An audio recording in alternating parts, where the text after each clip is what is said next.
فأعوذ بالله من الشيطان الرجيم من همزه ونفخه ونفثه بسم الله الرحمن الرحيم رب اشرح لي صدري ويسر لي أمري واحلل عقدة من لساني يفقه قولي اللهم انفعنا بما علمتنا وعلمنا ما ينفعنا وزدنا علما فبشر عباد الذين يستمعون القول فيتبعون أحسنه أولئك الذين هداهم الله وأولئك هم أولو الألباب أعوذ بالله من الشيطان الرجيم بسم الله الرحمن الرحيم وما ظن الذين يفترون على الله الكذب يوم القيامة إن الله لذو فضل على الناس ولكن أكثرهم لا يشكرون وما ظن الذين يفترون اور کیا ہے گمان ان لوگوں کا جو جھوٹ گھڑتے ہیں علی اللہ اللہ پر الکذب جھوٹ یوم القیامہ قیامت کے دن کے بارے میں۔ پچھلی آیت کریمہ میں ہم نے پڑھا کہ اللہ تعالیٰ نے نبی صلی اللہ علیہ وسلم کو فرمایا کہ آپ اعلان کریں کفار میں کہ اللہ جو رزق نازل کریں تو تم اس رزق سے اپنی مرضی سے حلال اور حرام بنا لیتے ہو، تم یہ کام کیوں کرتے ہو؟ تمہیں کیا اللہ نے اس کی اجازت دی ہے؟ حلال اور حرام کرنا تو اللہ کا حق ہے، یہ تو کسی مخلوق کا اختیار بھی نہیں ہے کہ وہ یہ کام کرے۔ کسی مخلوق، عام مخلوق چھوڑیے، نبیوں کا بھی ذاتی حق یہ نہیں ہے کہ نبی اپنی مرضی سے کسی چیز کو حلال یا حرام کر دیں۔ یہ اختیار چیزوں کو حلال کرنے کا اور حرام کرنے کا تو اللہ وحدہ لا شریک کے پاس ہے۔ جیسے میں نے کل ذکر کیا تھا کہ یہ کائنات اللہ کی پیدا کردہ ہے، ہم تمام مخلوقات بشمول انسان اللہ نے ہمیں پیدا کیا ہے، ہماری تمام صلاحیتوں کو اللہ نے پیدا کیا ہے، اور پھر ہمارے لیے ہر قسم کا انعام، ہر قسم کا رزق اللہ رب العالمین نازل کرتے ہیں۔ تو پھر جب یہ سب چیزیں اللہ رب العالمین نے پیدا کی ہیں تو اللہ رب العالمین کا ہی حق ہے کہ وہ حلال اور حرام قرار دیں چیزوں کو۔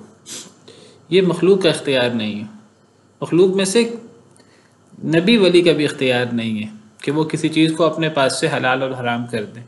نبی بھی، اللہ کے انبیاء کرام علیہ السلام بھی جب کسی چیز کو حلال یا حرام بتاتے ہیں تو اللہ کی طرف سے وہ خبردار کرتے ہیں لوگوں کو، اللہ کا پیغمبر بن کر وہ بتاتے ہیں کہ اللہ نے یہ چیزیں حلال کی ہیں، یہ چیزیں حرام کی ہیں۔ یہی کام علماء، انبیاء کرام علیہ السلام کے وارث یہ کام کرتے ہیں، وہ بھی لوگوں کو بتاتے ہیں کیا چیز حلال ہے کیا چیز حرام ہے، وہ کتاب و سنت کے دلائل کی روشنی میں۔ اللہ رب العالمین نے کس کو حلال کیا ہے کس کو حرام کیا ہے تو وہ اللہ کی طرف سے اللہ کا میسج لوگوں تک پہنچاتے ہیں۔ یہ اختیار کسی مخلوق کے پاس نہیں ہے۔ یہ بات اللہ تعالیٰ نے قرآن کریم میں کئی جگہ پر فرمائی ہے۔ اللہ فرماتے ہیں الا لہ الخلق والامر، سورہ اعراف میں، خبردار جس نے پیدا کیا ہے حکم بھی اسی کا چلے گا۔ ایک اور آیت کریمہ میں اللہ تعالیٰ فرماتے ہیں ان الحکم الا للہ، نہیں ہے حکم کا اختیار، فیصلہ کرنے کا اختیار مگر اللہ رب العالمین کے لیے۔ ایک اور آیت کریمہ میں اللہ رب العالمین فرماتے ہیں فالحکم للہ العلی الکبیر، بس حکم تو سارا کا سارا وہ اللہ رب العالمین کے لیے ہے جو بہت بلند ہے اور بہت بڑا ہے۔ حکم کا اختیار تو اللہ رب العالمین کے پاس ہے، اور جیسے میں نے ذکر کیا یہ تو نبیوں اور ولیوں کے پاس بھی اختیار نہیں ہے، علماء کے پاس بھی اختیار نہیں ہے کہ وہ اپنی طرف سے کسی شے کو حلال کریں یا حرام کریں۔ اور اگر کوئی شخص وہ خود کہے کہ میں بتاؤں گا کیا حلال ہے کیا حرام ہے، میری مرضی کے مطابق لوگ چلیں، تو گویا کہ وہ اپنے آپ کو معبود کہہ رہا ہے، وہ یہ چاہتا ہے کہ لوگ مجھے رب مانیں۔ اور اگر کوئی نبی یا ولی یہ بات نہیں کہتا، وہ لوگوں کو اللہ کا صحیح پیغام پہنچاتا ہے، لیکن لوگ کسی کی ذات میں غلو کر کے، کسی عالم کی ذات میں غلو کر کے وہ اسے یہ کلی اختیار دے دیتے ہیں کہ جی جس کو فلاں عالم نے حلال قرار دے دیا وہ حلال ہوگا، جس کو فلاں عالم نے حرام قرار دے دیا وہ حرام ہوگا، دلیل وغیرہ پوچھتے نہیں ہیں اس سے۔ تو یہ علماء کو رب بنانے کے مترادف ہے۔ اللہ تعالیٰ نے سورہ توبہ میں یہود و نصارہ کے حوالے سے فرمایا ہے اتخذوا احبارهم ورهبانهم اربابا من دون اللہ، کہ یہود و نصارہ نے اپنے احبار کو، احبار یہودیوں کے عالم کو کہتے ہیں، اور اپنے رہبان عیسائیوں کے درویشوں کو کہتے ہیں۔ تو اللہ فرماتے ہیں انہوں نے اپنے علماء اور اپنے درویشوں کو رب بنا لیا اللہ کے علاوہ۔ کیا مراد ہے کہ یہود و نصارہ نے اپنے علماء اور اپنے درویشوں کو کیسے رب بنایا؟ وہ ان کی اس طرح عبادت نہیں کرتے تھے کہ وہ ان کو سجدہ دیتے ہوں، اور بلکہ اس سے مراد یہ ہے کہ وہ اگر کسی شے کو حلال کہتے، حرام کہتے، یا آنکھیں بند کر کے مان لیتے، دلیل نہ پوچھتے، تو یہ اختیار کسی کے پاس میں نہیں ہے۔ جو کسی کو یہ اختیار دے تو گویا کہ وہ اسے رب مان رہا ہے، اسی لیے اللہ نے اسے افتراء علی اللہ قرار دیا ہے۔ اللہ فرماتے ہیں کیا اللہ نے اجازت دی ہے تمہیں اس کی، تم اللہ پہ جھوٹ باندھتے ہو؟ تو اب اس آیت کریمہ میں اللہ رب العالمین پچھلی آیت کریمہ میں جو مشرکین مکہ کا بدترین کردار تھا اس حوالے سے کہ انہوں نے اپنے آباء و اجداد کے پیچھے لگ کر، اپنے پیشواؤں کے پیچھے لگ کر انہوں نے کچھ چیزیں اپنی طرف سے حلال حرام کر لی تھی، جیسے میں نے ذکر کیا تھا کل، بحیرہ، سائبہ، وسیلہ، حام وغیرہ۔ فلاں جانور پر سواری نہیں ہو سکتی، فلاں جانور اللہ نے حلال کیا ہے لیکن ہم نے اس کو بتوں کے لیے، درگاہ کے لیے ہم نے اسے طے کر دیا ہے، اب نہ اس پہ سواری ہو سکتی ہے، اب نہ اس کو ذبح کیا جا سکتا ہے، اس کا گوشت کھایا جا سکتا ہے۔ مشرکین یہ کام کرتے تھے، تو اللہ تعالیٰ نبی صلی اللہ علیہ وسلم کو حکم دے رہے ہیں کہ آپ مشرکین سے سوال کریں کہ تمہارے پاس کیا اختیار ہے، تم نے ان چیزوں کو اپنی طرف سے حلال اور حرام کیسے قرار دے دیا ہے۔ اور میں نے یہ بھی ذکر کیا تھا، ہم عام طور پہ سمجھتے ہیں کہ اللہ نے اگر کسی شے کو حرام کیا ہے، سور کا گوشت اللہ نے حرام کیا ہے، شراب اور اس قسم کی چیزیں اللہ نے حرام کی ہیں، ہمیں ان چیزوں کو استعمال نہیں کرنا چاہیے، اس کو تو ہم اہمیت دیتے ہیں، لیکن بعض دفعہ ہم اس کو اتنی اہمیت نہیں دیتے کہ اللہ نے جو چیز حلال کی ہے ہمیں اس کو حلال ماننا ہے اور ہمیں اس کو حلال سمجھ کے استعمال کرنا ہے۔ یہ نہیں کہ ہم زیادہ راہب بن کر، زیادہ درویش بن کر ہم کہ نہیں جی فلاں چیز وہ تو بڑی عیش و عشرت ہے، وہ چیز ہمارے لیے کھانا جائز نہیں ہے، دودھ پینا ہمارے لیے جائز نہیں ہے، ہمارے لیے اللہ کی نعمتیں استعمال کرنا جائز نہیں ہے۔ بھی اگر اللہ نے نعمتیں دی ہیں تو اللہ نے جب ان کو حلال کیا ہے تو ہمیں نعمتوں کو استعمال کرنے میں کوئی حرج نہیں ہونا چاہیے۔ ہاں وہ ایک الگ چیز ہے، اسراف نہیں ہونا چاہیے، تبذیر نہیں ہونی چاہیے، چھینا جھپٹی کر کے لوگوں کا مال دھوکے سے، فراڈ سے یا فساد فی الارض کر کے، چوری ڈاکہ زنی سے وہ لینا، وہ صحیح نہیں ہے۔ لیکن اگر اللہ نے آپ کو حلال ذرائع سے کوئی نعمت دی ہے تو آپ بلا وجہ اس نعمت کو اپنے اوپر حرام نہ کریں زیادہ نیک بن کر۔ یہ بھی اتنا ہی بڑا گناہ ہے جتنا بڑا گناہ شراب کو حلال کر لینا ہے، سور کو حلال کر لینا ہے۔ تو اللہ تعالیٰ فرماتے ہیں وَمَا ظَنُّ الَّذِينَ يَفْتَرُونَ عَلَى اللَّهِ الْكَذِبَ يَوْمَ الْقِيَامَةِ، کیا گمان ہے ان لوگوں کا جو اللہ پہ جھوٹ باندھتے ہیں قیامت کے دن کے بارے میں؟ کیا مطلب؟ اللہ پہ جھوٹ باندھنے والوں سے یہاں کیا مراد ہے اس آیت کریمہ میں؟ آیت نمبر 60 جو ہم پڑھ رہے ہیں، یہاں جھوٹ باندھنے سے اللہ پر کیا مراد ہے؟ کہ اللہ پہ جھوٹ باندھنے والوں کا قیامت کے دن کے بارے میں کیا گمان ہے؟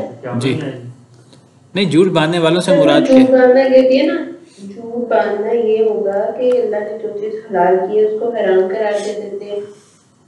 یعنی اس آیت کریمہ بالکل ٹھیک ہے، اس آیت کریمہ کا تعلق پچھلی آیت سے ہے کہ پچھلی آیت میں جو اللہ فرما رہے ہیں کہ اے نبی صلی اللہ علیہ وسلم آپ ان سے کہیں کہ اللہ کے رزق کو تم حلال حرام کرنے والے کون ہو؟ کیا تمہیں اللہ نے اس کی اجازت دی ہے یا تم اللہ پہ جھوٹ باندھتے ہو؟ تو اللہ تعالیٰ فرماتے ہیں کہ جو لوگ اللہ پہ جھوٹ باندھتے ہیں، جن لوگوں کو وہ خود جو چاہیں حلال بنا لیں، جو چاہیں حرام بنا لیں، شریعت سازی کریں، یہ شریعت سازی کرنا ہے، جو لوگ یہ کام کریں قیامت کے دن کے بارے میں ان کا کیا خیال ہے؟ کیا مطلب قیامت کے دن کے بارے میں ان کا کیا خیال ہے؟ مراد یہ ہے کہ قیامت کے دن وہ اللہ کا سامنا کیسے کر پائیں گے اتنا بڑا جرم کر کے، اللہ سے اتنا بڑا مقابلہ مول لے کر۔ یہ اللہ کا مقابل ہونا ہے، جیسے میں نے ذکر کیا، یہ شرک ہے، یہ اصل میں معبود بننے کے مترادف ہے۔ کوئی بندہ کہ جی میں بتاؤں گا کیا حلال ہے کیا حرام ہے، بھئی ہم نہیں بتا سکتے کیا حلال ہے کیا حرام ہے، یہ اللہ کا کام ہے۔ ہمارا کام اللہ کی بات ماننا ہے۔ اللہ نے جس کو حلال کیا ہم اسے حلال سمجھ کے اسے استعمال کریں۔ یا ایھا الناس کلوا مما فی الارض حلالا طیبا، اے لوگو کھاؤ زمین میں حلال اور پاکیزہ چیز۔ جس طرح حرام چیز کو استعمال کرنا جائز نہیں ہے، حلال چیز کو استعمال کرنا چاہیے۔ نہیں جی میں تو شادی نہیں کروں گا، میں تو اللہ کی نعمتیں استعمال نہیں کروں گا، میں تو رات کو سوؤں گا نہیں۔ کیوں نہیں سوؤ گے؟ کیوں شادی نہیں کرو گے؟ کیوں اللہ کی نعمتوں کو استعمال نہیں کرو گے؟ تم اللہ سے بھی زیادہ، اللہ کا جو ہم سے تقاضا ہے تو ہم اس سے بھی زیادہ نیک بننا چاہتے ہیں۔ تو اللہ فرماتے ہیں کہ جو لوگ اللہ پر افطرا کرتے ہیں، یہ اللہ پر افطرا ہے، اللہ کی حلال کردہ چیز کو حرام قرار دے دینا، اللہ کی حرام کردہ چیز کو حلال سمجھ لینا، دونوں پہلو اس کے۔ اور صرف یہ دو پہلو نہیں ہیں، اور دین کے اندر اپنی طرف سے چیزیں شامل کر لینا، اپنی طرف سے نیکیاں بنا لینا۔ نیکی وہ ہے جو اللہ نے جس کو نیکی قرار دیا، جس پر نبی صلی اللہ علیہ وسلم کی مہر ہو۔ نبی صلی اللہ علیہ وسلم کے پاس ذاتی اختیار نہیں ہے، نبی اللہ کی طرف سے بتاتے ہیں کیا کرنا ہے کیا نہیں کرنا، کیسے کرنا ہے، اللہ کو کیسے راضی کرنا۔ ایک بندہ کہ نہیں جی میں تو جیسے چاہوں گا عبادت کروں گا، تو یہ اللہ پر افطرا ہے، یہ شرک کے برابر جرم ہے۔ اور اللہ فرماتے ہیں کہ جو لوگ اللہ پہ جھوٹ باندھتے ہیں تو قیامت کے دن کے بارے میں ان کا کیا گمان ہے؟ قیامت کے دن یہ اللہ کا سامنا کیسے کر پائیں گے؟ اللہ پہ جھوٹ باندھنے میں یہ بھی آ جاتا ہے جس کا پچھلی آیت میں ذکر ہے، اور اللہ پہ جھوٹ باندھنے میں یہ بھی آ جاتا ہے کہ ایک بندہ کہے کہ جی میں نبی ہوں اور وہ نبی نہ ہو، ایک بندہ کہ مجھ پہ وحی اترتی ہے اس پہ وحی نہ اترتی ہو، یہ بھی اللہ پہ جھوٹ باندھنا ہے۔ اللہ پہ جھوٹ باندھنے میں یہ بھی شامل ہے کہ ایک بندہ دین کے اندر جیسے میں نے ذکر کیا خرافات بدعات شامل کر لے، یہ بھی اللہ پہ جھوٹ باندھنے میں شامل ہے۔ ان لوگوں کا قیامت کے دن کے بارے میں کیا گمان ہے؟ ان اللہ لذو فضل علی الناس، بے شک اللہ تعالیٰ البتہ بہت فضل والے ہیں لوگوں پر، ولکن اکثرهم لا یشکرون، لیکن ان میں سے اکثر لوگ شکر نہیں کرتے۔ بے شک اللہ تعالیٰ لوگوں پر بہت فضل والے ہیں، ایک تو اس کا عمومی معنی ہے اللہ کے فضل و کرم کے تو انتہا کوئی نہیں ہے، لیکن یہاں اس آیت کریمہ میں سیاق و اسباق کی روشنی میں کیا معنی ہوگا؟ اللہ فضل والے ہیں لوگوں پر۔ کھانے کے لیے بہت ساری چیزیں بات کرنی، اللہ فضل والے ہیں کہ اللہ نے انسان کو بہت ساری چیزیں حلال کر دیں، پاکیزہ چیزوں سے رزق دیا۔ جانور دیکھیں ان کا رزق جو ہے وہ حرام چیزیں بھی کھا لیتے ہیں، وہ غلیظ اور اس قسم کی چیزیں بھی کھا لیتے ہیں۔ اللہ نے انسان کو کیا دیا؟ پاکیزہ اور حلال اور پاکیزہ، اور یہ اللہ کا بہت بڑا احسان ہے۔ اللہ نے فرمایا انسان اشرف المخلوقات ہے، اور اللہ کا انسان پر احسان ہے، اللہ نے انسان کو اشرف المخلوقات بنایا ہے، اور اللہ نے انسان کو پاکیزہ چیزوں سے رزق دیا ہے۔ وَلَقَدْ كَرَّمْنَا بَنِي آدَمَ وَحَمَلْنَاهُمْ فِي الْبَرِّ وَالْبَحْرِ وَرَزَقْنَاهُمْ مِنَ الطَّيِّبَاتِ، ہم نے انسان کو بڑی عزت بخشی ہے، ہم نے اس کو سمندر اور خشکی میں سواری دی ہے۔ سمندر میں بھی سواری کرتا ہے کشتی پر، خشکی میں بھی سواری کرتا ہے جانوروں پر، اور اب تو ترقی ہو گئی ہے۔ وَرَزَقْنَاهُمْ مِنَ الطَّيِّبَاتِ، پاکیزہ چیزوں سے رزق دیا ہے، یہ انسان پر اللہ کا خاص انعام ہے۔ آپ جانوروں کو دیکھیں کیا گن بلا اور اس قسم کی چیزیں کھاتے ہیں۔ اللہ کا فضل ہے لوگوں پر، اللہ لوگوں پر بہت فضل والا ہے۔ اس سیاق و سباق کی روح سے دیکھیں تو لوگ اللہ پر افطرا کر رہے ہیں، لوگ اللہ پہ جھوٹ باندھ رہے ہیں، لوگ اللہ کے ساتھ شرک کر رہے ہیں، اللہ پھر بھی انعامات دے رہے ہیں۔ اللہ نے فوراً پکڑ نہیں کی، اللہ نے مہلت دی ہوئی ہے۔ ایک بندہ فوری نہیں اصلاح کرتا اپنی، مہلت ہے۔ اللہ نے ایک وقت مقرر کیا ہے، ایک وقت طے کیا ہے، کسی کو 50 سال کی، کسی کو 60 سال کی، کسی کو 100 سال کی مہلت دی ہے۔ وہ اس مہلت سے اگر فائدہ اٹھا لے اور ایمان لے آئے تو اللہ کمیاں کوتاہیاں معاف کر دیں گے۔ تو فوری پکڑ اللہ نہیں کرتے، پہلے گناہ پر ہی اللہ پکڑ نہیں کرتے، ورنہ یہ گناہ اتنے بڑے ہیں کہ یہ شرک اور یہ اللہ پر افتراء یہ اتنا بڑا گناہ ہے کہ اس گناہ سے ایک انسان کی پوری زندگی تو تباہ ہو ہی ہو، انسان اور انسان کے متعلقین اور جانور اور حشرات الارض ان پر اس کے بد اثرات ہو سکتے ہیں۔ یعنی ہم انسان جو اللہ کے نافرمانیاں کرتے ہیں، قرآن کریم کا مطالعہ کریں تو اللہ تعالیٰ فرماتے ہیں اگر اللہ لوگوں کا مواخذہ کرنا شروع کر دیں دنیا میں فوری، تو اس زمین پر انسان تو چھوڑیں جانور بھی باقی نہ بچیں۔ وَلَوْ يُؤَاخِذُ اللَّهُ النَّاسَ بِظُلْمِهِمْ مَا تَرَكَ عَلَيْهَا مِن دَابَّةٍ، قرآن کی آیت سورہ فاطر میں، کہ اگر اللہ، سورہ فاطر میں بھی سورہ نحل میں بھی، اگر اللہ لوگوں کا مواخذہ کرنا شروع کر دے فوری، تو یہ نہیں فرماتے اللہ کہ کوئی انسان نہ بچے، اللہ فرماتے ہیں کوئی جانور نہ بچے اس دنیا میں۔ گناہوں کے اتنے منحوس اثرات ہوتے ہیں۔ آپ بتائیے کہ جب اللہ ناراض ہو کر قحط سالی کرتے ہیں، جب اللہ ناراض ہو کر زلزلے بھیجتے ہیں، جب اللہ عذاب نازل کرتے ہیں، تو انسانوں کے ساتھ جانور بھی بیچارے اس کا شکار ہو جاتے ہیں۔ تو اعمال کی نوسط تو بہت زیادہ ہوتی ہے۔ اللہ کا فضل ہے کہ اللہ سے ٹکر لینے والے فرعون اپنے آپ کو صرف رب نہیں کہتا تھا، سب سے بلند رب کہتا تھا۔ اللہ نے کتنی اس کو کتنے انعام کیے، اس پر کتنی اللہ نے مہلت دی۔ تو یہ اللہ کا فضل ہے، باقی کوئی اس مہلت سے بھی فائدہ نہ اٹھائے، اس سے پھر بدبخت کون ہے؟ وَلَكِنَّ أَكْثَرَهُمْ لَا يَشْكُرُونَ، لیکن اکثر لوگ شکر نہیں کرتے۔ شکر نہیں کرنے سے کیا مراد ہے؟ شکر نہ کرنے سے مراد زبانی شکر بھی ہو سکتا ہے۔ اللہ کے اتنے انعام ہیں ہمارے گناہوں ہماری کوتاہیوں کے باوجود، اللہ انعام کرتے نہیں تھکتے، اور ہم اللہ معاف کرے گناہ کرتے نہیں تھکتے، اور اللہ کا فضل ہم پہ بہت زیادہ ہے، ہم پھر شکر بھی نہیں کرتے، زبان سے شکر نہیں کرتے، الحمدللہ نہیں کہتے، ہم ناشکری کرتے ہیں، شکوہ کرتے ہیں اللہ تعالیٰ کا، مجھ پر ہی فلاں مصیبت آنی تھی، مجھ پر ہی فلاں مصیبت آنی تھی۔ بھئی اللہ نے آپ کو جو انعام دیا ہے، جو اللہ نے آپ پر نعمتیں کی ہیں، اللہ نے آپ کو آنکھوں کی نعمت دی، اللہ نے آپ کو انسان بنایا، اللہ نے آپ کو نبی صلی اللہ علیہ وسلم کی امت میں سے بنایا بغیر پوچھے، اللہ نے آپ کو ٹانگیں دی ہیں، اللہ نے آپ کو صحت دی ہے، اللہ نے آپ کو آزادی دی ہے، اتنی بڑی نعمت ہے صحت۔ ہم تھوڑا سا مشکل آ جائے، آزمائش آ جائے مالی، تو ہم شکوے شکایت شروع کر دیتے ہیں۔ حالانکہ کہا جاتا ہے اللہ کی نعمتوں میں سے مال تو چھوٹی نعمتوں میں سے ایک نعمت ہے، اصل نعمتیں تو دوسری ہیں۔ صحت اللہ کی اتنی بڑی نعمت ہے، کبھی بیماریوں سے پوچھیں ہاسپٹل میں، کبھی ان سے پوچھئے کہ جن کو سانس مشکل سے آتا ہے، کہ یہ جو سانس ہمارا چل رہا ہے یہ اللہ کی کتنی بڑی نعمت ہے۔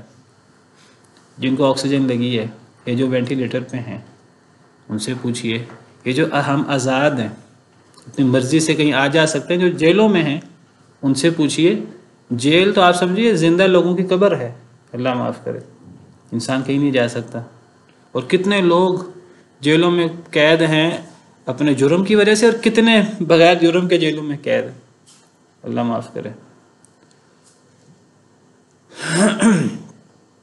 نبی صلی اللہ علیہ وسلم نے فرمایا کہ اگر ایک بندہ صبح کرے اور اس کا جسم صحیح سلامت ہو، من اصبح آمنا فی سربہ، ایک بندہ صبح کرتا ہے وہ امن کی حالت میں، کوئی خوف نہیں ہے اسے، کسی کے وہ کنٹرول میں نہیں ہے، کوئی دشمن اس کے اوپر حملہ آور نہیں ہے، امن کی حالت میں وہ صبح کرتا ہے، معافا فی جسدہ، اس کا جسم صحیح سلامت ہے، کوئی اس سے بیماری نہیں ہے، کوئی کینسر نہیں ہے، کوئی ایڈز نہیں ہے، کوئی بڑی بڑی بیماری کا وہ شکار نہیں ہے، عندہ قوت یومہ، ایک دن کا اس کے پاس خوراک موجود ہے، فکانما حیزت لہ الدنیا بحذافیرہا، کون سی نعمت ہے جو اس کے پاس نہیں ہے۔ اور ہم لوگ جو ہیں وہ، جی میرے پاس فلاں سے کم کیوں ہے، میری گاڑی فلاں سے ہلکی کیوں ہے، فلاں کے پاس تو اتنا بڑا بنگلہ ہے، میرے پاس تھوڑا سا چھوٹا کیوں ہے، تو ہم شکر نہیں کرتے۔ اللہ اپنی نعمتوں کو ذکر کر کے فرماتے ہیں کہ وَإِن تَعُدُّوا نِعْمَةَ اللَّهِ لَا تُحْصُوهَا، اگر تم اللہ کی نعمتوں کو شمار کرنا چاہو تم شمار نہیں کر سکتے، إِنَّ الْإِنسَانَ لَظَلُومٌ كَفَّارٌ، لیکن انسان بہت ظلم کرنے والا، بہت ہی ناشکرا ہے۔ شکر سے مراد زبان کا شکر بھی ہو سکتا ہے، اور شکر سے مراد عملی شکر، شکر صرف زبان کا نہیں ہوتا، شکر عملی بھی ہوتا ہے۔ آپ کسی پر احسان کریں، وہ زبان سے آپ کی تعریف کرتا رہے، زبان سے آپ کا لیکن وہ اس کا عمل آپ کے مخالف ہو، وہ عملاً آپ کی دشمنی کر رہا ہو، تو آپ کیا سمجھیں گے؟ آپ کہیں گے منافقت کر رہا ہے۔ تو شکر صرف زبان کا نہیں ہوتا ہے، شکر تو عمل کا بھی ہوتا ہے۔ اللہ کا فضل بہت زیادہ، لوگ شکر نہیں کرتے، لوگ خود حلال حرام بنا لیتے ہیں۔ لوگ شکر نہیں کرتے، لوگ اللہ کی نافرمانیاں کرتے ہیں۔ اللہ کا شکر کیا ہے؟ اللہ کا شکر اللہ کی بات ماننا ہے۔ اعملوا آل داود شکرا، اے داؤد علیہ السلام کی آل، اللہ کا شکر اس طرح کرو کہ شکر والے اعمال کرو۔ اعملوا آل داود شکرا، عملی شکر کرو۔ عملی شکر کیا ہے؟ کہ اللہ کے احکامات کے مطابق زندگی گزاری جائے، اسلام قبول کیا جائے، توحید پر عمل پیرا ہوا جائے، نبی کریم صلی اللہ علیہ وسلم کی اطاعت کی جائے، اللہ نے جن چیزوں کو حرام کیا ان چیزوں کو حرام سمجھا جائے، جن کو اللہ نے حلال کیا ان کو حلال سمجھا جائے۔ یہ شکر ہے عملی۔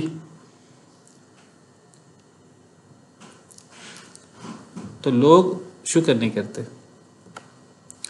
جو کرتے ہیں اچھی بات ہے، مزید کرنا چاہیے، اس کی تو کوئی انتہا نہیں ہے شکر کی۔ وما تكونوا في شأن وما تتلو منه من قرآن ولا تعملون من عمل إلا كنا عليكم شهودا إذ تفيضون فيه۔ وما تكونوا في شأن، اور نہیں ہوتے آپ کسی حالت میں، وما تكونوا نہیں آپ ہوتے، یعنی کون؟ اللہ کے رسول صلی اللہ علیہ وسلم کو خطاب ہے کہ اے اللہ کے رسول صلی اللہ علیہ وسلم آپ نہیں ہوتے کسی بھی حالت میں، بات ابھی مکمل نہیں ہے، بات آگے جا کے مکمل ہوگی۔ وما تتلو منہ من قرآن، اور نہیں آپ پڑھتے اس حالت میں سے کسی حالت میں، من قرآن قرآن، ولا تعملون من عمل، اور نہیں تم لوگ سب، اب یہاں جمع ہے، تعملون، تکونو اور تتلو یہ واحد ہے، نبی صلی اللہ علیہ وسلم کو خطاب ہے، نبی صلی اللہ علیہ وسلم کو خطاب ہوتے ہوتے آگے لوگوں سے بھی خطاب ہے۔ اے اللہ کے رسول نہیں آپ ہوتے کسی حالت میں، نہیں آپ پڑھتے قرآن، کوئی قرآن کا حصہ، اور اے لوگوں نہیں تم عمل کرتے کوئی بھی عمل، الا مگر، اب یہ الا کا تعلق پچھلی تینوں چیزوں کے ساتھ، پچھلی سب چیزوں کے ساتھ، الا مگر کننا ہم ہوتے ہیں علیکم تمہارے اوپر شہودن گواہ، اس تفیضون فی جب تم مگن ہوتے ہو اس میں۔ اے اللہ کے رسول آپ کسی بھی حالت میں ہو، اور نبی صلی اللہ علیہ وسلم کے تو بابرکت زندگی، قرآن اور یہ چیزیں، آپ قرآن پڑھیں، دیگر نیک عمل کریں، اور اے لوگوں تم کوئی عمل کرو، نیک یا برا، کوئی بھی تم عمل کرو، مگر ہم اس پر گواہ ہوتے ہیں۔ اللہ ایک ایک چیز کو دیکھ رہے ہیں۔ کوئی انسان اچھا عمل کرتا ہے اللہ کو پتہ ہے، کوئی انسان برا عمل کرتا ہے اللہ کو پتہ ہے۔ فمن یعمل مثقال ذرۃ خیرا یرہ، جو ذرہ برابر نیک عمل کرے گا اس کو دیکھ لے گا قیامت کے دن، جو ومن یعمل مثقال ذرۃ شرا یرہ، جو ذرہ برابر گناہ کرے گا اس کو قیامت کے دن دیکھ لے گا۔ اللہ کو ایک ایک بات کا پتہ ہے۔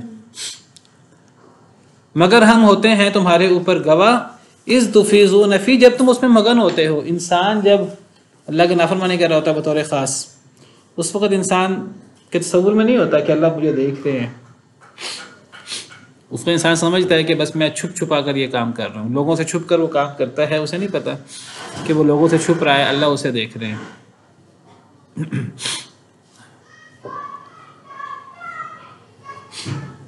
وما يعزب عن ربك من مثقال ذرة في الارض ولا في السماء، اور نہیں اوجھل اور نہیں مخفی من ربک آپ کے رب سے، یعزب اوجھل ہو سکتی، چھپ سکتی، غائب ہو سکتی، اور نہیں غائب ہو سکتی عن ربک آپ کے رب سے، من مثقال ذرۃ ذرہ برابر چیز بھی، فی الارض نہ زمین میں، ولا فی السماء اور نہ آسمان میں، ولا اصغر من ذالک ذرہ تو دنیا میں سب سے چھوٹی چیز ذرہ، تو اللہ نے ذرہ کی بات کی ہے۔ زمین میں کوئی ذرہ برابر چیز ہے یا آسمان میں کوئی ذرہ برابر جگہ ہے، اللہ سے وہ اوجھل نہیں ہو سکتی۔ ولا اصغر من ذالک، اور نہ اسے چھوٹی، ذرہ سے چھوٹی کوئی چیز بھی ہو، ذرہ سے چھوٹی کوئی چیز ہو، ولا اکبر یا اس سے کوئی بڑی ہو، الا فی کتاب مبین مگر وہ واضح کتاب میں ہے۔ یہ ہے اللہ رب العالمین کا علم، اور اللہ رب العالمین علام الغیوب ہے، غیب کا علم اللہ رب العالمین جانتے ہیں، اور ایک ایک چیز کو اللہ رب العالمین جانتے ہیں۔ یعنی مخلوقات تو چھوڑیں، زمینوں یعنی اب دیکھیے یہ جو زمین و آسمان ہے جس میں مخلوقات بستی ہیں، ان زمین و آسمان کے میں ہر جگہ تو مخلوقات نہیں بستی. اب کہنے کو ہم نے جو کچھ اب تک ڈسکور کیا ہے، ہم سمجھتے ہیں کہ جی زندگی اسی پلینٹ پر ہے. اب کتنے سسٹم ہیں یہ سولر سسٹم کی طرح، کتنے ستارے ہیں، اربوں خربوں، اور پھر اربوں خربوں ستاروں سے ہمارے سورج کی طرح، اور جو اس سے ہزاروں لاکھوں گنا بڑے ہیں، ان اربوں خربوں ستاروں سے مل کر ایک گلیکسی بنتی ہے، اور پھر کتنی گلیکسیز، کتنی کہکشائیں ہیں اربوں خربوں. اب ان میں زندگی تو نہیں ہے. اللہ کو پتہ ہے کہاں کوئی زندگی ہے نہیں ہے، یہ کیا صورت ہے. تو مخلوق تو ساری زمین و آسمان میں نہیں بستی، لیکن اللہ کو تو صرف مخلوق نہیں، جہاں مخلوق ہے وہ بھی، جہاں مخلوق نہیں ہے زمین و آسمان میں کوئی ذرہ برابر جگہ نہیں ہے جس کا اللہ کو پتہ نہ ہو. ذرہ برابر جگہ، ذرہ کسے کہتے ہیں؟ ذرہ یعنی چھوٹی سے چھوٹی چیز جس کو ہم دیکھ سکیں وہ ذرہ ہے. کوئی ذرہ برابر جگہ، زمین تو چلے چھوٹی ہے آسمان کے مقابلے میں، آسمان کتنی بڑی وسعت ہے ہم تصور بھی نہیں کر سکتے، سوچ نہیں سکتے. کہتے ہیں ہماری جو کہکشاں ہے یہ گلیکسی ملکی وے، اس کا اگر ایک سائڈ سے دوسری سائڈ کا اگر مسافت کا اندازہ کرنا ہو، صرف اندازہ، کہتے ہیں 1,00,000 نوری سال ہے اندازہ ہماری کہکشاں کا. اور اس کہکشاں جیسی 1,00,000 نوری سال، ایک نوری سال کیا ہوتا ہے؟ ایک نوری سال یا ایک لائٹ ایئر یعنی روشنی 1 سیکنڈ میں 1,86,000 میل کا سفر کرتی ہے روشنی. 1,86,000 میل پر سیکنڈ، تقریباً 3 لاکھ میل بنتا ہے، 3 لاکھ کلومیٹر بنتا ہے پر سیکنڈ. 1 سیکنڈ میں یہ روشنی سفر طے کرتی ہے. آپ اس کو 60 سے ملٹیپلائی کریں تو یہ 1 منٹ میں روشنی کا سفر ہوگا. اس کو مزید 60 سے ملٹیپلائی کریں تو یہ 1 گھنٹے میں، یہ جب آپ 1 گھنٹے تک پہنچیں گے تو کیلکولیٹر آپ کے فیل ہو جائیں گے. یہ 1 گھنٹے میں یہ سفر ہوگا روشنی کا. 1 گھنٹے کا سفر آپ کے کیلکولیٹر میں نہیں آتا.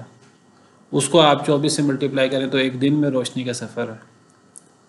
اس کو آپ 12 سے ضرب دیں، پھر آپ اس کو، وہ مہینے آ جائیں گے، سال آ جائے گا. تو یہ 1 نوری سال ہے. تو یہ ہماری کہکشاں کا ایک طرف سے دوسری طرف کا فاصلہ تقریباً 1,00,000 نوری سال ہے. اور ہماری کہکشاں جیسی اربوں خربوں کہکشائیں ہیں. اتنی وسیع کائنات، اور یہ وہ کائنات ہے جس کو ابھی تک ہم ڈسکور کر سکے ہیں جس کو، اور جس کو ہم نے نہیں کیا وہ ہمیں نہیں پتہ وہ کیا ہے. اس کے ایک ذرے کا اللہ کو پتہ ہے. حضرت لقمان علیہ السلام نے اپنے بیٹے کو نصیحت کرتے ہوئے فرمایا، یہ چیز ہے جو ہمیں خود سیکھنی ہے، بچوں کو سکھانی ہے، اپنی تربیت کرنی ہے. یا بنی انہا ان تک مثقال حبۃ من خردل، اے پیارے بیٹے اگر کوئی رائی کے دانے کے برابر بھی ہو، انہا ان تک مثقال حبۃ من خردل فتکن فی صخرۃ، پھر وہ کسی چٹان میں ہو، او فی السماوات، یا وہ آسمانوں میں کسی جگہ ہو، رائی کے دانے کے برابر کوئی چیز، او فی الارض، یا وہ زمین میں کسی جگہ ہو، 7ویں زمین کے نیچے کسی جگہ اندھیرے میں، یأتی بہ اللہ، اللہ اس کو صرف جانتا نہیں ہے، اللہ اس کو لے بھی آئیں گے. اللہ کو پتہ بھی ہے. ایک پتا نہیں گرتا، حرکت نہیں کرتا ہے اس کائنات کا، ایک پتا، کتنے پتے ہوں گے اللہ کو اس کا بھی پتہ ہے. وما تسقط من ورقۃ الا یعلمها، سورہ نام میں اللہ فرماتے ہیں پتا اللہ کے حکم سے گرتا ہے. اور اللہ کو صرف پتہ نہیں ہے ان چیزوں کا، یہ نہ سمجھے اللہ کو صرف پتہ ہے، اللہ کو پتہ نہیں، اللہ نے لکھا ہوا ہے ہر چیز کو. ہر چیز کتاب میں موجود ہے، اللہ نے لکھوائی ہوئی ہے کہ فلاں زمانے میں فلاں دور میں کتنے پتے ہوں گے، کون سا پتا کب گرے گا، کون سا پتا کب حرکت کرے گا. اللہ کو صرف علم نہیں ہے، اللہ نے لکھوا دیا ہوا ہے زمین و آسمان کی پیدائش سے بھی پہلے. یہ اللہ، اس اللہ سے ہم مخلوق کے اعمال چھپ سکتے ہیں؟ اچھے یا برے کبھی نہیں چھپ سکتے. تو انسان گناہ کر کے، اللہ کے نافرمانی کر کے جائے گا کہاں؟ فرمایا الا ان اولیاء اللہ لا خوف علیہم ولا هم یحزنون، خبردار بے شک اللہ کے ولی، اللہ کے دوست، لا خوف علیہم ولا هم یحزنون، نہیں کوئی خوف ان پر اور نہ وہ غمگین ہوں گے۔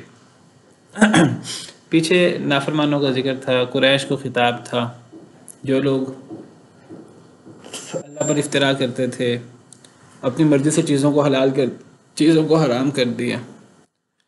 اب اللہ تعالیٰ نیک لوگوں کا ذکر کر رہے ہیں۔ اللہ تعالیٰ کی ایک سنت مبارکہ ہے، ایک طریقہ کار ہے، اگر اللہ بروں کا ذکر کرتے ہیں تو اچھوں کا ذکر بھی کرتے ہیں، تاکہ صرف مایوسی اور صرف برے لوگوں کی بات نہ آئے، اچھے لوگوں کی بات بھی آئے۔ اس کائنات میں سارے برے نہیں ہیں، اچھے لوگ بھی موجود ہیں، تو کائنات کا نظام چل رہا ہے۔ اگر کائنات میں اچھے لوگ نہ ہو تو کائنات کے باقی رہنے کا جواز ختم ہو جائے، پھر قیامت آ جائے۔ تو جہاں برے لوگ ہیں تو اچھے لوگ بھی ہیں۔ خبردار بے شک اللہ کے ولی وہ ہیں جن پر کوئی خوف نہیں اور نہ وہ غمگین ہوں گے۔ خوف کا تعلق مستقبل سے ہوتا ہے، غم کا تعلق جو انسان ماضی میں کر آتا ہے۔ تو اللہ کے جو ولی ہوتے ہیں، نہ ان کو مستقبل میں کوئی خوف ہوگا اور نہ وہ جو ان کو کوئی نعمتیں ملی ہوتی ہیں یا جو انہوں نے اعمال کیے ہوتے ہیں ان کا غم ہوتا ہے، وہ مطمئن ہوتے ہیں اللہ کی رضا پر اور اعمال کر کے، اللہ کو راضی کر کے۔ اولیاء یہ ولی کی جمع ہے۔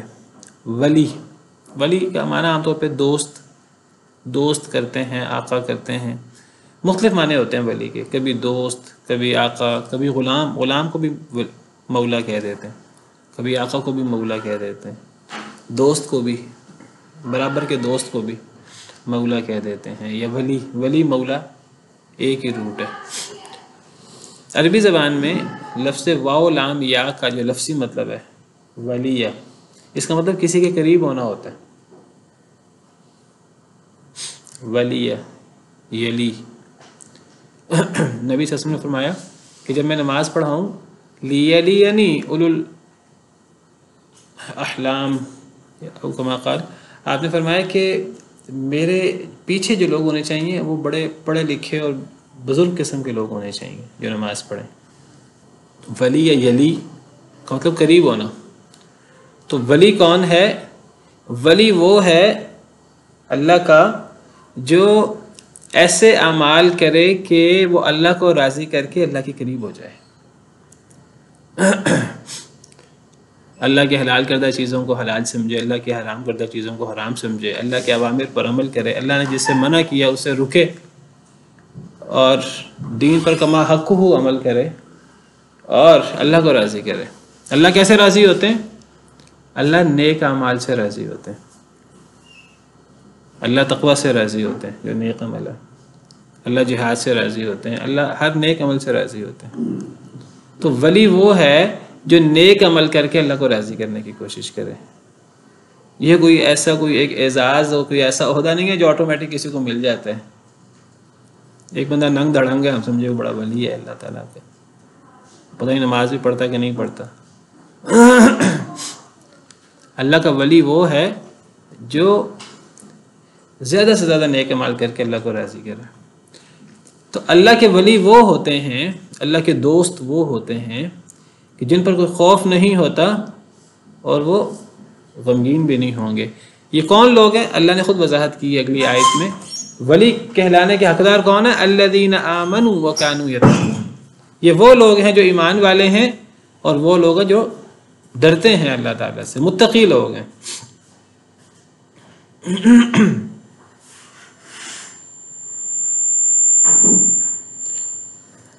سوال یہ ہے، اللہ کے اولیاء کو دنیا میں خوف اور غم سے آزادی نہیں ملتی، آخرت میں تو خوف اور غم نہیں ہوگا۔ اصل میں خوف اور غم ہے کہ انسان جو ہے وہ دشمن سے ڈرے اور انسان آسیب اور ان چیزوں سے ڈرے۔ جو اللہ کے ولی ہیں، جو نیک لوگ ہیں، ویسے تو یہ اللہ سے ڈرتے رہتے ہیں ہر وقت، چاہے نیک اعمال کریں پھر بھی اللہ سے ڈرتے رہتے ہیں، قیامت کے بارے میں ڈرتے رہتے ہیں کہ کہیں قیامت کے دن ہماری پکڑ نہ ہو جائے۔ تو لیکن پھر جب وہ اللہ سے ڈرتے رہتے ہیں تو اللہ تعالیٰ پھر انہیں ایسا جو ہے وہ حسن ظن عطا کرتے ہیں اپنے ساتھ کہ ان کی پھر اللہ کے ساتھ امید بہت زیادہ قائم ہو جاتی ہے. ڈر بھی ہوتا ہے انہیں اور امید بھی ہوتی ہے. جو ڈر ہوتا ہے وہ ڈر ایسا نہیں ہوتا کہ جو کسی دشمن سے ہو، کسی مخالف سے ہو، کسی عصیب سے ہو. وہ اللہ کا ڈر ایسا ہوتا ہے جو اللہ کی ہیبت، اللہ کا، وہ اللہ سے مزید قریب کرتا ہے. پھر جب وہ اللہ سے ڈرتے ہیں اور نیک اعمال مزید کرتے ہیں تو انہیں اللہ کے ساتھ ایسی امید لگ جاتی ہے، ایسا حسن ظن قائم ہو جاتا ہے کہ وہ سمجھتے ہیں انشاءاللہ اللہ تعالیٰ ہمیں ضائع نہیں کریں گے دنیا اور آخرت میں، اور اللہ دنیا اور آخرت میں ہمارے نگہبان ہوں گے، ہماری مدد کریں گے. Recording in progress. تو ولی کون ہے؟ الذین آمنوا وکانوا یتقون، جو لوگ ایمان لائے اور ڈرتے رہے. ڈرتے رہے سے کیا مراد ہے؟ یعنی وہ بچتے رہے اللہ کی نافرمانیوں سے، بچ کر زندگی گزارتے رہے کہیں اللہ کی نافرمانی نہ ہو جائے. جو جتنا اللہ کا ولی ہوتا ہے اتنا بڑا مومن ہوتا ہے اور اتنا وہ گناہوں سے بچتا ہے، بچنے کی کوشش کرتا ہے. لہم البشریٰ فی الحیات الدنیا وفی الآخرہ، ان لوگوں کے لیے بشارت ہے دنیا کی زندگی میں بھی اور آخرت میں بھی. دنیا کی زندگی میں بھی ان کے لیے بشارت اور آخرت میں بھی. دنیا بھی ان کی سعادت کے ساتھ گزرتی ہے، برکتوں کے ساتھ، خیر کے ساتھ گزرتی ہے، اور آخرت بھی. یہ دنیا کی جو بشارت ہے اور دنیا کی جو سعادت ہے، اس سے یہ ضروری نہیں ہے کہ دنیا میں کوئی آزمائش نہ آئے، انہیں کوئی مشکل نہ آئے. اللہ کے ولیوں کو دنیا میں آزمائش آ سکتی ہے، مشکل آ سکتی ہے، آتی ہے. بلکہ اللہ کے انبیاء کرام علیہم السلام سے بڑھ کر اللہ کا ولی کون ہو سکتا ہے؟ دنیا میں انہیں آزمائشیں آئیں، مشکلات آئیں، بلکہ زیادہ مشکلات، زیادہ آزمائشیں انہیں آئیں. لیکن وہ انبیاء کرام علیہم السلام پر جو آزمائشیں آتی ہیں، جو مشکلات آتی ہیں، وہ درجات بلند کرنے کے لیے، تو وہ ان کی زندگی برکت والی ہوتی ہے. چاہے آزمائشیں ہوں، چاہے مشکلات کا شکار ہوں وہ، لیکن ان کی زندگی سعادت مندی کی زندگی ہوتی ہے. وہ اپنی زندگی پر راضی برضا ہوتے ہیں، چاہے بہت زیادہ ظاہری طور پر گن کر نعمتیں زیادہ نہ بھی ہوں، وہ تھوڑی نعمتوں پر راضی رہنے والے ہوتے ہیں.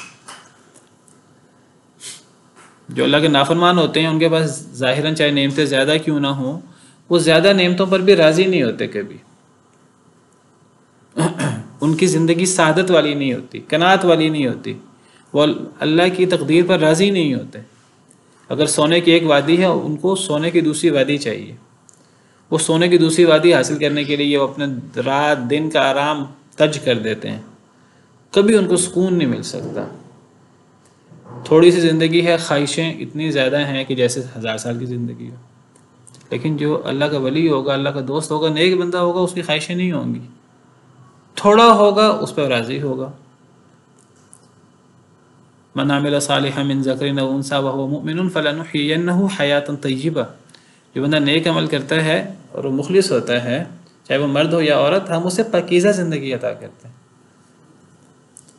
پاکیزہ زندگی کے لیے ضروری نہیں اس میں آزمائشیں نہ ہوں، مشکلات نہ ہوں. نبی صلی اللہ علیہ وسلم کو آپ دیکھیے، اللہ نے بیٹے دیے، اللہ نے بیٹے لے لیے زندگی میں. بیٹیاں دی اللہ نے، 3 بیٹیاں اللہ نے زندگی میں لے لی.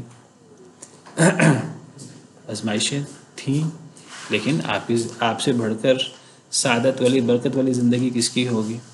اور آپ سے بڑھ کر کون اپنی زندگی سے مطمئن ہوگا؟ آخرت میں بہرحال آزمائشیں بھی نہیں ہوتی. دنیا چونکہ دارالامتحان ہے تو دنیا میں آزمائشیں ہوتی ہیں، اور وہ آزمائشیں اللہ کے ولیوں کے لیے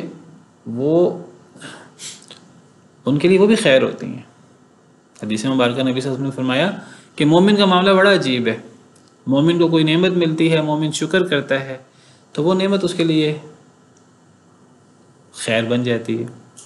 اس سے کوئی مصیبت آتی ہے، وہ صبر کرتا ہے، مصیبت اس کے لیے خیر بن جاتی ہے. اور یہ چیز صرف مومن کو حاصل ہوتی ہے. لہم البشریٰ فی الحیات الدنیا وفی الآخرہ، ان کے لیے بشارت ہے دنیا کی زندگی میں بھی اور آخرت میں بھی. لا تبدیل لکلمات اللہ، نہیں کوئی تبدیل کر سکتا اللہ کی کلمات کو۔ کیا مطلب اللہ کے کلمات کو کوئی تبدیل نہیں کر سکتا؟ یعنی اللہ کی جو باتیں ہیں، اللہ کی باتوں کو کوئی جھٹلا نہیں سکتا۔ اللہ کی باتیں 100% سچی ہیں، اللہ کے فیصلے 100% عادلانہ ہیں، اللہ کے وعدے 100% سچے ہیں۔ ہمیں اللہ کے وعدوں پر یقین آئے یا نہ آئے، اللہ نے ایک وعدہ کر دیا وہ پورا ہو کر رہے گا۔ وعد اللہ لا یخلف اللہ وعدہ، یہ اللہ کے وعدے ہیں، اللہ اپنے وعدے کی کبھی خلاف ورزی نہیں کرتے۔ فلا تحسبن اللہ مخلف وعدہ رسولا، کبھی آپ خیال نہ کریں کہ اللہ اپنے رسولوں سے کیے گئے وعدوں کی خلاف ورزی کریں گے۔ اگر اللہ نے وعدہ کیا ہے کہ ایمان والوں کو دنیا کے اندر سعادت نصیب ہوگی، ایمان والوں کو دنیا کے اندر پاکیزہ زندگی نصیب ہوگی، آخرت کی تو ہوگی، اللہ دنیا کے اندر بھی اللہ ترقی عطا کریں گے، دنیا کے اندر بھی اللہ غلبہ عطا کریں گے، خلافت عطا کریں گے، تو اللہ کے وعدوں پر ہمیں یقین ہونا چاہیے۔ ہمارے لیے دنیا کے غلبے کا وعدہ بھی ہے، آخرت کا وعدہ تو ہے ہی، دنیا کی خلافت کا، دنیا کے اندر بلندی اور عروج کا بھی وعدہ ہے، بشرطے کہ ہم ایمان میں کامل ہو جائیں۔ ہم ایمان وَأَنْتُمُ الْأَعْلَوْنَ إِن كُنتُم مُؤْمِنِينَ، تم ہی غالب ہوگے اگر تم مومن ہو تو۔ اگر ہم مسلمان ہونے کے باوجود غالب نہیں ہیں دنیا میں اور ہم ذلیل ہیں، تو ہمیں اپنے ایمان کا، اپنے اعمال کا جائزہ لینا چاہیے۔ لا تبدیل لکلمات اللہ، اللہ کے کلمات میں کوئی تبدیلی نہیں ہے، اللہ کی ساری باتیں سچی ہیں، اللہ کے سارے وعدے سچے ہیں۔ ذالک هو الفوز العظیم، یہی بہت بڑی کامیابی ہے۔ اللہ کے دین پر عمل کرنا، اللہ کے احکامات کے مطابق زندگی گزارنا، اللہ کے وعدوں پر یقین کرنا، یہی سب سے بڑی کامیابی ہے، چاہے دنیا میں انسان آزمائشوں کا شکار ہو۔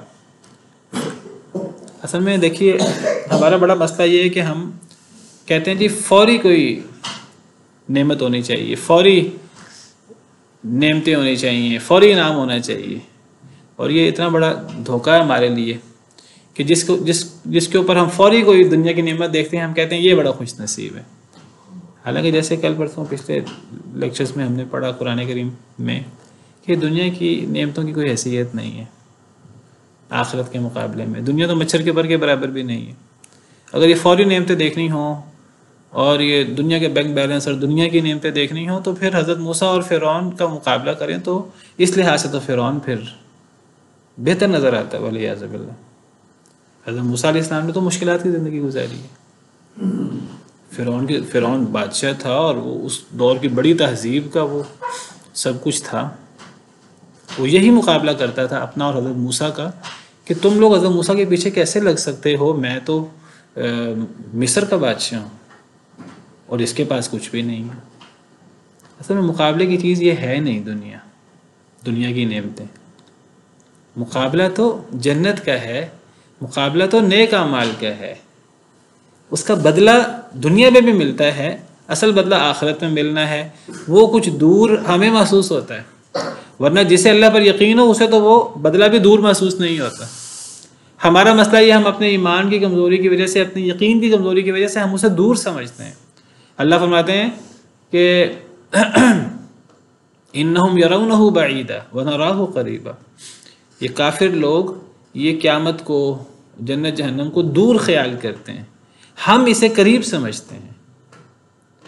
ایک مومن کے لیے، ایک ایمان والے کے لیے جس کا اللہ اور اللہ کے وعدوں پر یقین ہو، وہ کہتا ہے کہ یہ قیامت اور قیامت کے اللہ کے وعدے، دنیا کے وعدے ہوں یا آخرت کے وعدے ہوں، یہ دور نہیں ہے، یہ تو بہت قریب ہے۔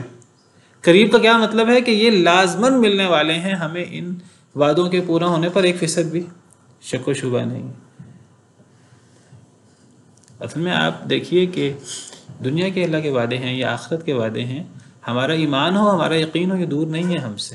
دور ہمیں تب لگتے ہیں جب ہم دنیا کی نعمتوں میں، ان چیزوں میں مگن ہو جاتے ہیں، ورنہ آنکھ بند ہوئی ساتھ ہی تو نعمتیں شروع ہو جانی ہیں۔ یعنی قبر جو ہے یہ آخرت کی منزلوں میں سے پہلی منزل ہے، قبر سے ہی نعمتیں شروع ہو جانی ہیں، قبر ہی جنت کا ٹکڑا بن جائے گی، اور اگر اللہ معاف کرے کوئی برا شخص ہے تو قبر ہی جہنم کا گھڑا بن جائے گی، والعیاذ باللہ۔ اور قبر میں یعنی آخرت میں کتنی تاخیر ہے، پلک جھپکنے کی دیر ہے، یہ سانس نہ آئے تو قبر ہے اور آخرت ہے تو کتنی دور ہے. وہ ہم اسے دور خیال کرتے ہیں، یہ ہمارے ایمان اور یقین کی کمی کا مسئلہ ہے.